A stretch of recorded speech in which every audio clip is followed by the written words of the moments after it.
మినప్పిండితో కొబ్బరి రొట్టె వేసుకుంటున్నానండి. డేషన్ తీసుకుని బీపీ రవ్వ అండి 1/2 కప్పు తీసుకున్నానండి. 1 కప్పు నానబెట్టి కడిగేసిన ఉప్పుడు రవ్వ కూడా తీసుకున్నానండి. మినపప్పు అండి 6 గంటలు నానబెట్టేసి గ్రైండర్లో మెత్తగా తిప్పి ఇలా నేను ఆ పిండిని ఇలా కొలతతో చూపిస్తున్నానండి. 4 కప్పులు తీసుకోవాలండి. అదే కప్పుతో 1 కప్పు బెల్లం కూడా తీసుకోవాలండి. కొన్ని యాలక్కాయలు కచ్చాపచ్చాగా దంచుకుని వేసుకోవాలండి. ఇవన్నీ కూడా చక్కగా కలిపి పెట్టుకున్న తర్వాత కొద్దిగా సాల్ట్ వేసుకుని ఏ కప్పుతో మనం తీసుకున్నామో అదే కప్పుతో కొబ్బరి తురుము కూడా తీసుకోవాలండి. ఇక్కడ 2 స్పూన్లు నెయ్యి కూడా తీసుకుని చక్కగా కలిపేసేసుకుని ఒక పావు గంట సేపు పక్కన పెట్టేసుకోవాలండి ఈ పిండి మిశ్రమాన్ని. పావు గంట తర్వాత స్టవ్ వెలిగించుకుని కుక్కర్ పెట్టేసుకుని ఇదిగోనండి ఒక గరిటె ఆయిల్ వేసేసుకుని మనం కలుపుకున్న పిండిని కూడా చక్కగా ఇలా వేసేసుకుని సర్దేసేసేయాలండి చేతితో.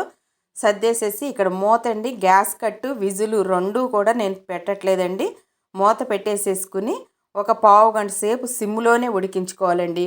ఇలా ఉడికిన ఈ రొట్టెని ఇలా ప్లేట్ని పెట్టుకుని ఇలా రెండో వైపు కూడా తిప్పుకుని మరోసారి ఉడికించుకోవాలండి. అంతేనండి, చక్కగా ఉడికిపోతుందండి. చాలా టేస్ట్గా కూడా ఉంటుందండి. చల్లారిన తర్వాత తింటే ఇంకా టేస్ట్గా ఉంటుందండి.